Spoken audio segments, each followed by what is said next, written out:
You've watched hundreds of productivity videos, tried morning routines, and bought planners that sit empty on your desk. You beat yourself up for lacking discipline while watching others seemingly effortlessly crush their goals. The shocking truth? The most disciplined people aren't grinding through willpower. They're lazy enough to create systems that make good choices automatic. Today, I'm showing you exactly how to build insane discipline by working with your lazy nature, not against it. 3 years ago, I was the king of productivity shame spirals. I'd wake up every Monday promising myself this would be the week I finally got my life together. I'd download new apps, create elaborate schedules, and commit to waking up at 5 a.m. to meditate, journal, and work out before starting my optimized workday.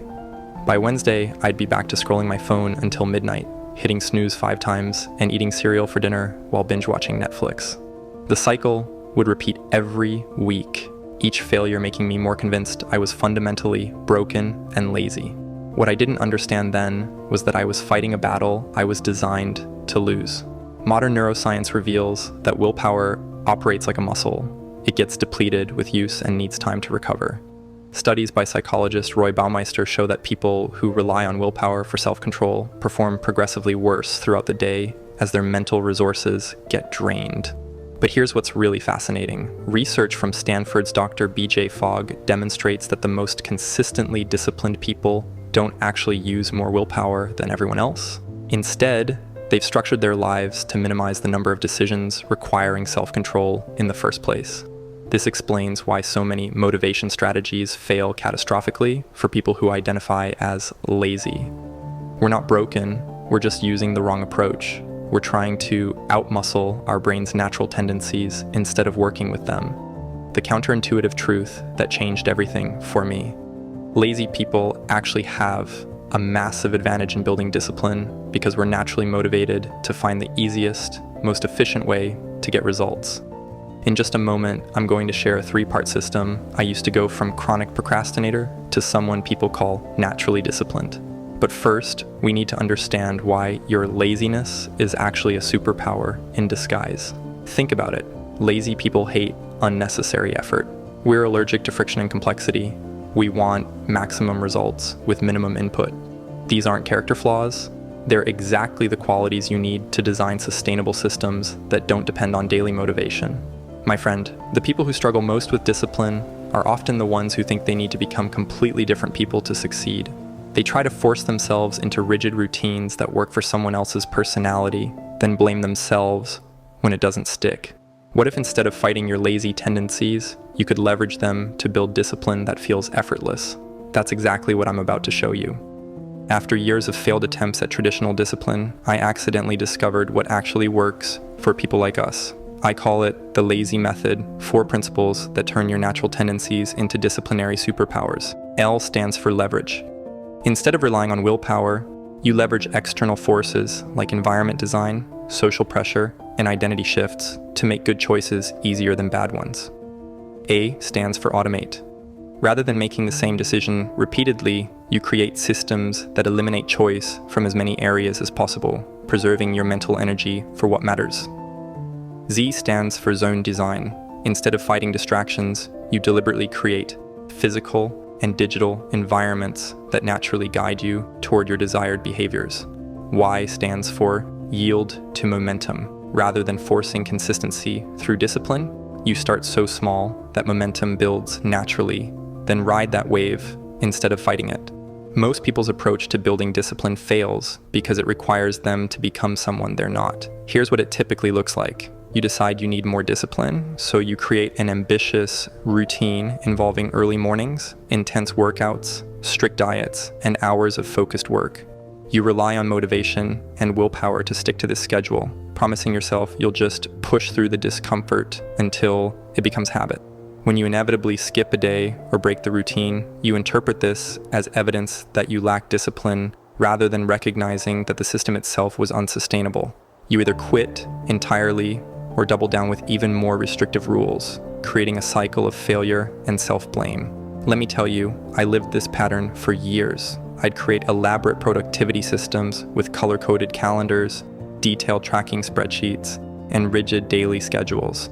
They worked great for about a week before real life intervened and the whole structure collapsed. The fundamental flaw in this approach is that it treats discipline like a character trait you either have or don't have, rather than a byproduct of well-designed systems that work with your natural psychology? What if building discipline wasn't about becoming more motivated, but about becoming more strategic? This reframe completely changed how I approached personal development. Let me walk you through exactly how to implement each component of the L.A.Z.Y method using your natural tendencies as advantages rather than obstacles. Starting with leverage, you need to set up external forces that make good choices inevitable and bad choices difficult. This means designing consequences and rewards that activate automatically, removing the need for moment-to-moment willpower. For example, instead of relying on motivation to exercise, I schedule gym sessions with a trainer who charges me whether I show up or not. Instead of trusting myself to eat healthy, I signed up for meal delivery that arrives pre-portioned. Instead of depending on discipline to work on important projects, I scheduled co-working sessions where other people would notice if I didn't show up. The key is to make the friction of doing the right thing lower than the friction of avoiding it. Set up your environment so that following through is the path of least resistance. For automate, you eliminate as many repeated decisions as possible by creating templates, routines, and systems that run on autopilot. This preserves your limited willpower for genuinely important choices. Create decision templates for recurring situations. Meal planning, eat the same breakfast every day.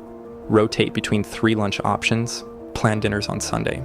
Work priorities. Always start with the most important task. Check email only at designated times. Use time blocks for different types of work.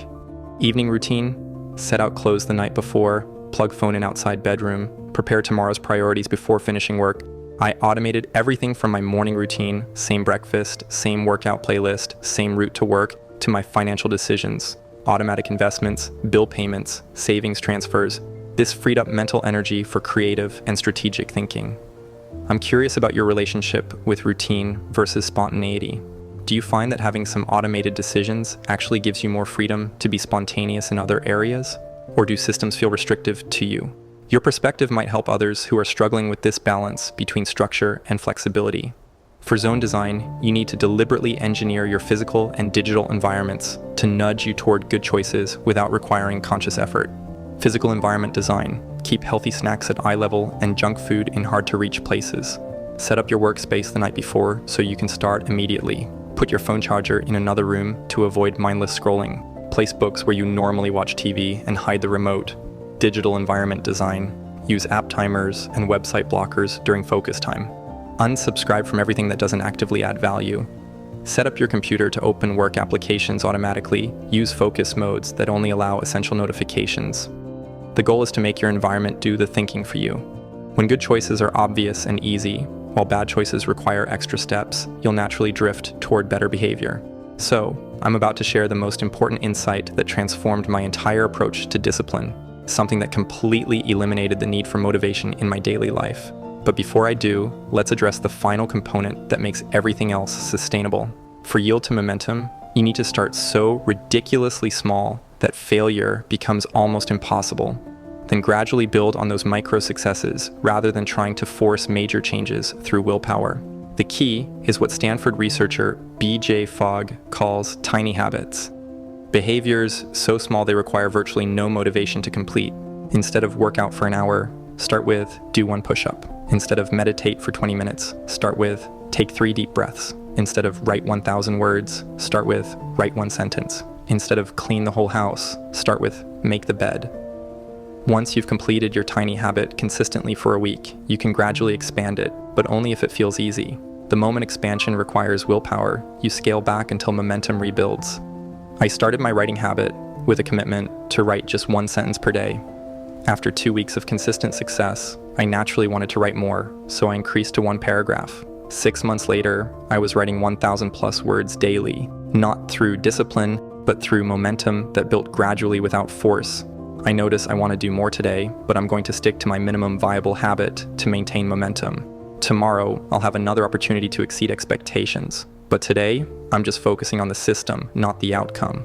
This internal dialogue became automatic, helping me resist the perfectionist urge to do too much too soon, the pattern that had sabotaged every previous attempt at building discipline. The power of this approach is that it completely bypasses the motivation problem. When your daily requirement is so small that you can't fail, you build identity and confidence through consistent wins rather than eroding them through repeated failures. As you implement the lazy method, be aware of these 4 common mistakes that prevent people from building sustainable discipline.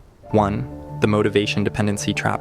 Many people wait to feel motivated before taking action, not realizing that action creates motivation, not the other way around. This keeps them stuck in analysis and planning rather than building actual momentum. I spent years waiting to feel ready to start working out, eat better, or tackle important projects. What I eventually learned was that motivation follows action. You feel motivated after you start, not before. The fix is to commit to taking action regardless of how you feel. Design your initial steps to be so small that motivation becomes irrelevant. Once you start moving, motivation will catch up. 2. The all or nothing trap. People often abandon their systems after minor slip-ups, treating any deviation as complete failure rather than normal variation in human behavior.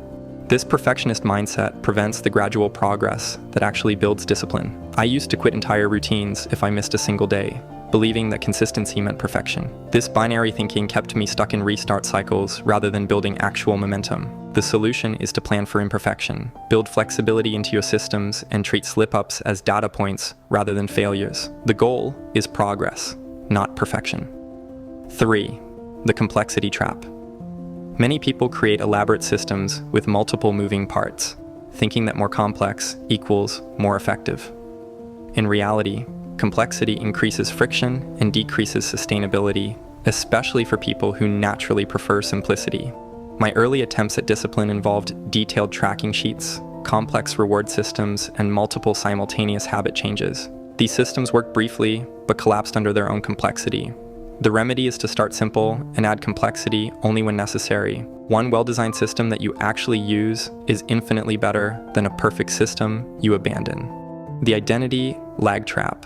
People often maintain old identities even while building new behaviors, creating internal conflict that undermines progress. They do disciplined things while still thinking of themselves as undisciplined people.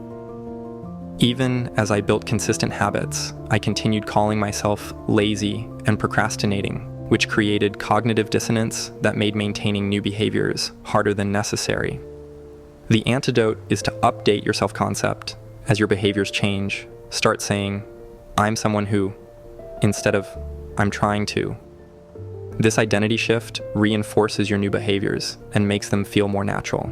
Let me tell you, when you stop trying to force discipline through willpower and start designing systems that work with your natural psychology, when you leverage your laziness to create effortless consistency, you build the kind of sustainable discipline that actually lasts. This isn't about becoming a different person or adopting someone else's rigid routine. It's about understanding your own psychology well enough to design an environment and systems that make good choices automatic.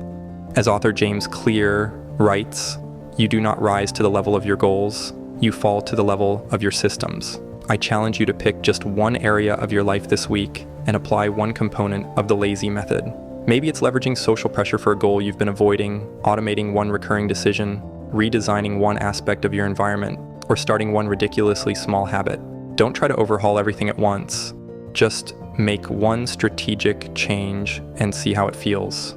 I guarantee you'll start to see how discipline is actually about intelligence, not willpower.